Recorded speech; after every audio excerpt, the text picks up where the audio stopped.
Hey, y'all. All right. First off, sympathies for Joe Biden, who so soon after leaving office has been suddenly blindsided by something that, at this point has affected nearly all of us in some way or another. And I think Americans on both sides can agree it's ruthless, it's uncaring, it's terrible that anyone ever has to deal with it, But enough about CNN and Jake Tapper. No, look, listen, Joe Biden's health has been in the news this week because, firstly, he was sadly diagnosed with stage 4 cancer this weekend. News which the American right greeted with their trademark empathy and grace, by which I mean they immediately started dunking on him and hollering into the ether about conspiracy theories, or they knew and they hid it from the American people. It's like, who knew? Who hid it? It's like Dr. Jill and the deep state Jews. That's who. It's like, well, that sounds like a pretty good swing revival band, but that's also a ridiculous thing to say. They hid his cancer. Why?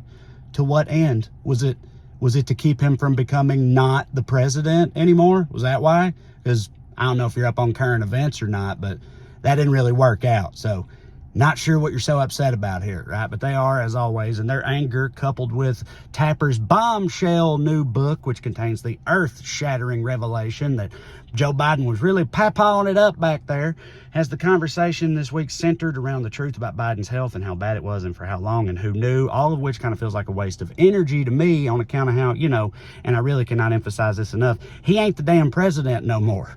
Right? And the guy who is the president is also of dubious mental acuity. In addition to that, he is a cruel and vindictive narcissist with the temperament of a middle school bully and a real penchant for ruining things, right? Maybe we should focus on what that guy's up to right now, because I got to tell you guys, some pretty bad stuff. It is. All right, that guy right now, he's ignoring the Constitution, cratering the economy, committing so many crimes against humanity, and as we speak is attempting to gut Medicaid amongst many other bad ideas with his one big, beautiful bill. But yeah, let's just back burner all that to argue instead about exactly how long it took Joe Biden to finish an ice cream cone 3 years ago. Side note, it is truly remarkable how easy it is to lie to the Republican base, because like this new bill of theirs might as well be called the Only Good Stuff Act of 2025, and your Aunt Tammy's just eating it up. She's like, how could the demon rat say a bill like that is bad? It's not bad. It says it right there. It's big. It's beautiful. Why do they hate good things? You know what I heard? I heard they want to pass their own bill. Yeah, it's called the Replace All Guns with Books That Make Kids Gay Act. That's what I heard. Jesus Christ. At any rate, okay, so the previous president has cancer, and maybe his brain was worse off than we knew, right? And that's all a shame, right? It is. But let's wish him the best, leave him alone, and move on with our lives to the current president, who is a cancer and has perhaps the worst of all possible brains. Let's try to deal with him. What do you say? All right, YouTube, as with all stories these days, one of the main things I'm curious about here is exactly how the media, particularly the two sides of the media nowadays, will be covering this story. So let's take a look. What do you say? All right, y'all, we're here on Ground News' website looking at coverage of some leaked Biden audio, which fueled renewed scrutiny over his cognitive fitness. This is directly related to Jack Tapper's big book we were talking about. Right. If you look on Ground News at the coverage breakdown, the 321 sources, almost double on the right than the left. Makes sense to me that they'd be more interested in this particular coverage, in my opinion. And 64 in the center. If we use Ground News to sort by bias and we look at what they're saying on the left, they're upset. They're disturbed. Recordings revealed disturbing moments.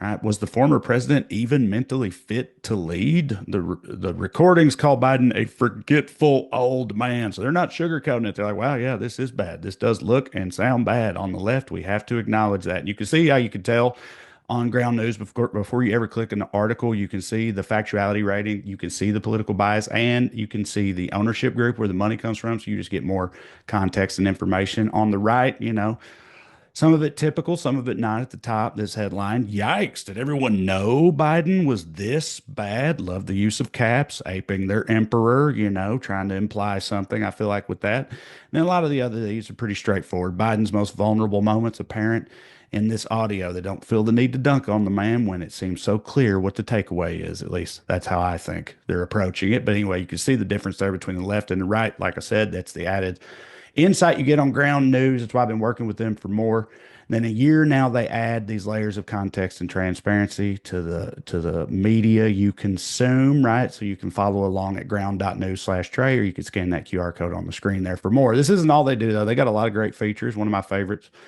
The blind spot feature here, this shows you stories that are not being covered on either side of the political spectrum right now. So what they're not talking about on the left or the right, right? And I like this because it gives you an opportunity to step outside of your own political bubble and see what's going on down there at the other end of the fence, right? Something I think would be useful for more of us to do in this day and age. All right, so if that sounds good to you, scan that QR code there, click the link in the description below. You can check out Ground News today.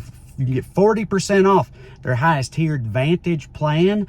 It includes all sorts of features, and that comes out to $5 a month. That ain't nothing. Or you could try it for literally nothing. That's right, you could try it for free. Either way, the time is now. Push back on the bias and BS. Check out Ground News today. All right, YouTube, and we're back. You know, this whole thing is very annoying, this Joe Biden stuff, because I do feel bad for him, and I think that it's you know, it is a welcome distraction for the people on the right. They flood the zone with bullshit as much as they can anyway. When something like this comes up, they don't even have to try to get people talking about things that don't really matter all that much in the current scheme of the hellscape which we all occupy, right? But there is a problem with it, though. It is kind of a symptom of a larger problem we have on the left that we've had for a few years now, and that is that we desperately need some new blood.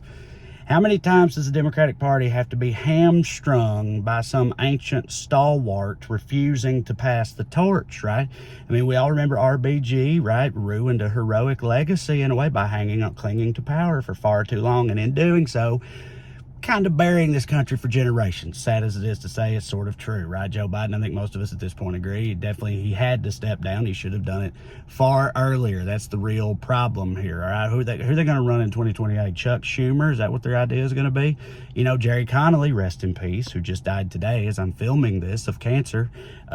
No disrespect to the dead, but this same Democratic Party leadership just opted for him, knowing he had cancer, over AOC to head up one of their most important committees not but a few months ago. 3 Democratic congresspeople have died in office this new term, and it's May, right? And it's already a razor thin margin. We can't keep sending, you know, mummified well-wishers to DC anymore. On the left, the people that have had a stranglehold on the party for so long have got to realize that the time is now to open it up to some new thoughts, some new ideas, and to some people that, you know, can actually walk without the little tennis ball things on the claw hammer walker deal that they have to use. But anyway, no disrespect to anybody. I'm just saying, you know, it's good to have range. We need some people around too, but like, I just worry that, you know, we're just going to keep burying old people and then sliding new ones into their spots on the left without opening up any kind of opportunity for anyone, you know, without an AARP card. Again, I know I've got a lot of fans in that spot. I'm not talking about y'all,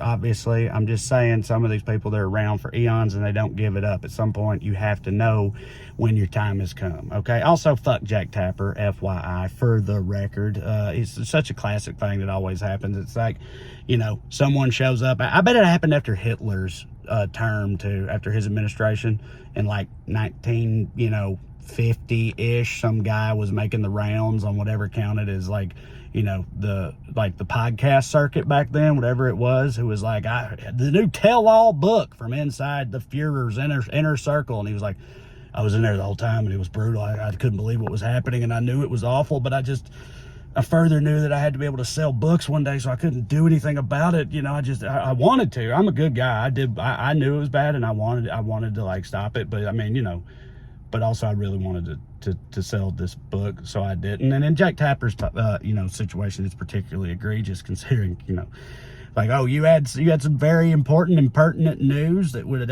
you know, have sweeping implications on the American populace. Yeah, well, you know, it's fine for you to sit on that. It's not like people come to you for that sort of thing. I mean, as the anchor of, like, you know, the largest cable news program in existence, I think, at least one that isn't fully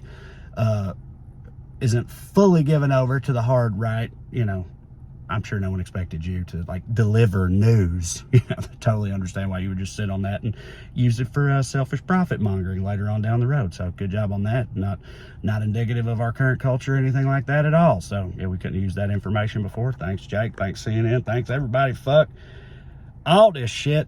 Thanks for watching, though, and I do mean that to you guys. I appreciate you. And so I'm gonna put these little things up here. This is my special Trash Daddy, the newest one. Watch that. if you haven't already. Even if you have, watch it again. It's funny. It's a good time. Subscribe to the channel. And down here, the most important one to me, TreyCrowder.com. That's where you find, that's my website where you find links to all my tour dates. I'm a stand-up comedian. It's completely different material than the special. Check them out. If I'm coming near you, come see me. If you like these, you'll like that. It's a good time either way. If you keep watching these silly things, I'll keep making them. I love you like chicken. See you, bye.